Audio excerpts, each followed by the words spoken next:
Hello students, I welcome you all to my YouTube channel Learn Maths with Fun @NAS #account. So today's our topic is squares and square roots. So this is an introduction video in this series of squares and square root. This is for grade 8th. So let us start. First of all, how we are finding the square of a number, right? So for finding the square of a number, we will generally write, if I am saying that you have to find out the square of 3, right? What you have to do, you don't have to write it like this, right? आपने 3 को ऊपर वाली power 2 से नहीं multiply कर देना, right? तो इसको प्रॉपर वे से अंडरस्टैंड करना है आपने कि हमने करना क्या है इस मेथड में. इसमें हमारे पास क्या होता है, हमारे पास 3 की पावर 2 है. इसका मतलब होता है 3 को 2 बार लिख लेना है, मतलब 3 इंटू 3. तो 3 इंटू 3 इज 9. इसे हम बोलते हैं square of the 3 is 9. Okay, number 3 is 9. सो अगर हमारे पास नंबर 7 है, 7 का स्क्वायर है, तो इसका मतलब क्या है, 7 को हमने 2 टाइम्स लिख देना है. And 7 into 7 is 49. I hope you will understand this. Similarly you can write any number.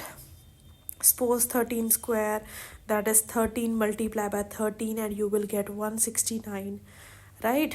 Similarly you can find 12 square, that is 12 into 12, that is 144, right? You can easily find the square of a number.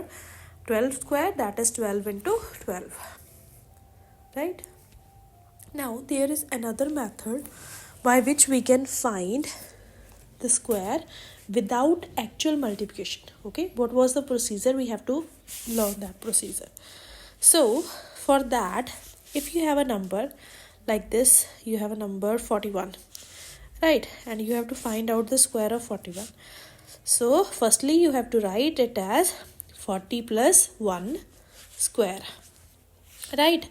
And 40 plus 1 square का क्या मतलब है, 40 plus 1 and 40 plus 1 को हमने 2 बार लिख लेना है.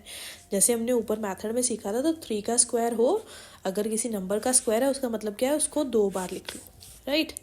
और एंड नेक्स्ट स्टेप में क्या करना है हमने, नेक्स्ट स्टेप में हमारे पास क्या है, 40 प्लस 1, 40 प्लस 1, राइट? तो सबसे पहले ये वाला 40 इस पूरी टर्म के साथ मल्टीप्लाई होगा, तो ये क्या बन जाएगा, 40 ब्रैकेट में 40 प्लस 1, राइट?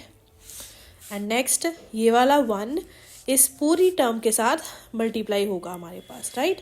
तो ये क्या बन जाएगा, plus 1 into 40 plus 1, right? Now इसकी सिंप्लीफिकेशन कर देते हैं, तो ये हमारे पास क्या बनेगा, 40 इंटू 40, मतलब 4 4s are 16 एंड पीछे कितने जीरोस, 2 जीरोस. फिर 40 को 40 से तो कर लिया, नेक्स्ट 40 को 1 से भी करना पड़ेगा, तो 40 into 1 is 40. Next again 40 into 1 is 40 and साथ में हमारे पास 1 इंटू 1 इज 1. तो हमारे पास ये सारी टर्म्स आ गई, राइट? नेक्स्ट स्टेप में इन सभी को ऐड कर देंगे, तो हमारे पास क्या बन जाएगा, तो लेट अस सी. सो 40 प्लस 40 हमारे पास 80 बन जाएगा, 168 एंड ये वाला 1 ऐड हो जाएगा, तो 1681 is the square of 41. I hope you will understand this method too. Okay, now moving on to some other methods by which we can find out the square of a number, right? First method in this series is column method. So what is that method? As we know that these are rows, इस side को हमारे पास क्या होती हैं, rows होती हैं. This is row 1, this is row 2, this is row 3, right? But उन्होंने इस कॉलम में क्या लिखा है, कॉलम मेथड में, दैट मीन्स हमारे पास कॉलम्स होंगे. एंड कॉलम्स का मतलब हमारे पास क्या होता है, कॉलम्स हमारे पास इस तरह से होते हैं, तो हमने ऐसे कॉलम्स बना लेनी है. ओके, तो हमने यहाँ पे इक्वल कॉलम्स ड्रॉ कर लिए. तो हमारे पास जो फर्स्ट वाला है, इसको हमने C1 लिख लेना है. This is our column 1, this is our column 2 and this is our column 3. Okay, so ये जो हमारे पास मेथड है, ये बेसिकली एक आइडेंटिटी को यूज़ करके बना है, that is a plus b का whole square. a plus b का होल स्क्वायर क्या होता है, a square plus 2ab plus b square, इसको यूज़ करके इस मेथड को मैंने बनाया है। ओके, तो हमारे पास क्या बन जाएगा, कॉलम 1 में हम फर्स्ट वाला दैट इज़ ए स्क्वायर लिखेंगे, कॉलम सेकंड में हम लिखेंगे 2ab एंड थर्ड कॉलम में लिखेंगे b का स्क्वायर, राइट। अब इसको एक एग्जाम्पल से समझते हैं, राइट। तो let us take question that is you have to find out, the question is find square using column method, right, and you have to find square of 42। आपने 42 का square find out करना है। तो method में हमें पता है हमने 3 सबसे पहले कॉलम बनाने हैं, ऊपर लिखना है C1 C2 एंड C3। यहाँ पे ए स्क्वायर, बीच में 2a and b and last में b स्क्वायर। नेक्स्ट, अब सबसे पहले तो a एंड b लेट करना पड़ेगा।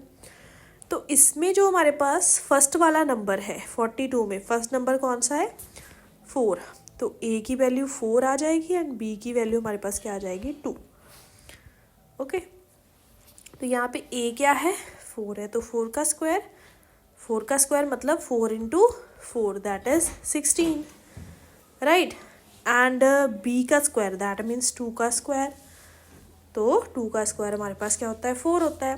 एंड सेंटर में कौन सी टर्म्स होती है हमारे पास, सेंटर में होती है 2a की वैल्यू हमारे पास क्या है, 4 है, b की वैल्यू हमारे पास 2 है, तो 2 2s are 4 and 4 4s are 16। तो अब नेक्स्ट स्टेप में हमने क्या करना है, अब यहाँ पे तो हमारे पास 1 डिजिट नंबर आ गया, लेकिन यहाँ पे 2 डिजिट नंबर है, यहाँ पे भी 2 डिजिट नंबर है। एंड हमारे पास जो 42 का स्क्वायर है, राइट, वो 4 डिजिट के आसपास आएगा हमारे पास। तो देखते हैं अब इसको कैसे सिंप्लीफाई करेंगे। तो फर्स्ट हमारे पास क्या है, ये वाला 4 हमने जो 1 डिजिट नंबर है उसको एज इट इज़ लिख लेना है।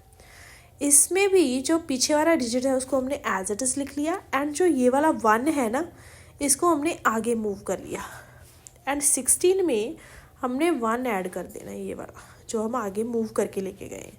तो हमारे पास 16 में हमने 1 ऐड किया तो क्या बन गया, 17, एंड ये वाला 17 अब आपने यहाँ पे लिख देना है। तो दिस इज़ स्क्वायर फॉर 42। तो ये हमारे पास किसका स्क्वायर बन गया, 42 का। आई hope you will understand this. So we will do one more question regarding this method.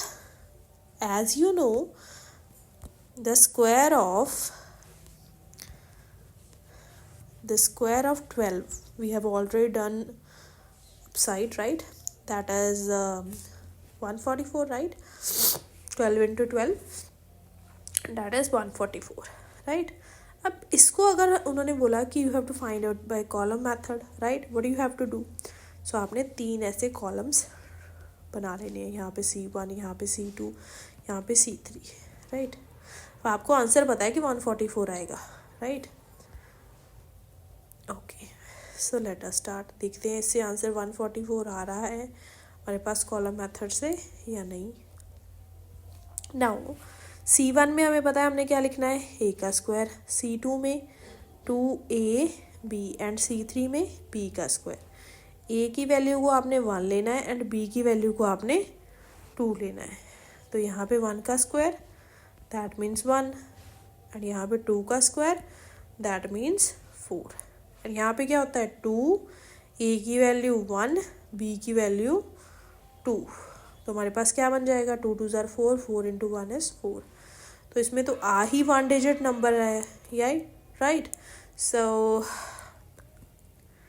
You will get this as your answer. I hope you will understand. Now next method is diagonal method. So in this method we have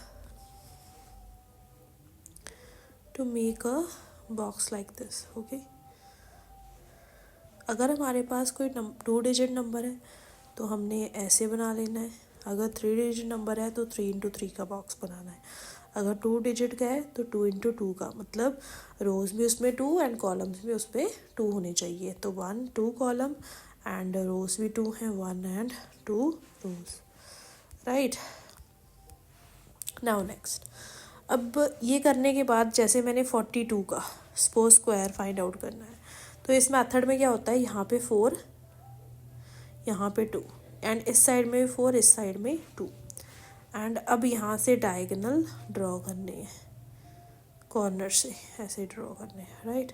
and 4 4s are 16 होते हैं, 1 यहाँ पे लिखना है, 6 नीचे, 4 2s are 8 होते हैं, 1 digit number है तो यहाँ पे 0 एंड यहाँ पे 8। Next 2 4s are 8, 0 8। Next 2 2s are 4, 0 4। Now सबसे नीचे वाले से हमने स्टार्ट करना है, दिस इज 4, 8 + 8 हमारे पास 16। नेक्स्ट ये हमारे पास 6, ये वाला हमारे पास 1। अब जो 2 डिजिट है वो सिमिलरली उसी मेथड की तरह आगे मूव हो जाएगा एंड उसका पीछे वाला नंबर हमने एज इट इज़ लिख लेना है। ये 1 आगे मूव हो गया एंड इसमें आके ऐड हो गया, तो 6 + 1 हमारे पास क्या बन जाएगा, 7। यहाँ पे 7 आ गया। नेक्स्ट हमारे पास 1 है, तो 1 7 6 4 is the square of 42। I hope you will understand this method, that is diagonal method. So let us understand one more question, that is 3-digit number, right, and the number is 293। हमने इसका square पता करना है 293 का, तो इसके लिए हमें 3 × 3 मतलब 3 रोज एंड 3 कॉलम का हमने बॉक्स बना लिया। Sorry, done. नाउ यहाँ पे ऊपर से ऊपर आपने क्या लिखना है, 2 9 एंड 3, इस साइड भी 2 9 एंड 3। अब इसको ऐसे डिवाइड करना है डायगोनल में, ऐसे पूरा, डन। अब यहाँ से भी डायगोनल यहाँ तक एंड यहाँ से यहाँ तक, डन। नाउ 2 2s आर 4, तो 0 4 लिखना है, मतलब 1 डिजिट को आपने 0 4 लिखना है, 0 and then that number. So 2 9s are 18, next 3 2s are 6, next 9 2s are 18, next 9 9s are 81, next 9 3s are 27, 7 है यहाँ पे। Next 3 2s are 6, next 3 9s are 27, next 3 3s are 9। Now जैसे आपको मेथड बताया था कि सबसे नीचे वाला एज इट इज़ जो भी है, नेक्स्ट 7 + 7 हमारे पास 14 बन जाएगा। नेक्स्ट 6 + 2 8, 8 + 1 9, 9 + 2 11, 11 + 6 11 में हमने 6 ऐड कर दिया तो 17 बन गया। नेक्स्ट इस वाले के 8 + 8 16, 16 + 8 24, राइट। नेक्स्ट हमारे पास ये वाला है, इसमें 1 + 4 + 1 दैट इज 6 एंड लास्ट वाले में 0। ओके, नाउ अब जिसमें 1 डिजिट नंबर है वो तो एज इट इज़ आ गया, तो 1 डिजिट है हमारे पास लास्ट वाले में। इसमें 2 डिजिट है तो इसका पिछले वाला नंबर एज इट इज़, लेकिन ये वाला 1 आगे मूव हो गया, तो 17 + 1 हमारे पास क्या बन गया, 18। तो 18 का हमने 8 लिख लिया, 1 हमारे पास आगे मूव कर गया एंड 24 + 1 हमारे पास क्या होता है, 25। 25 का 5 हमने लिख लिया, 2 चला गया आगे, तो 6 + 2 दैट इज 8। तो answer is 8 5 8 4 9। I hope you will understand this diagonal method very well. If you like this video, you can like, subscribe, share and comment on the channel. I hope you are enjoying my videos. Thanks. Bye bye.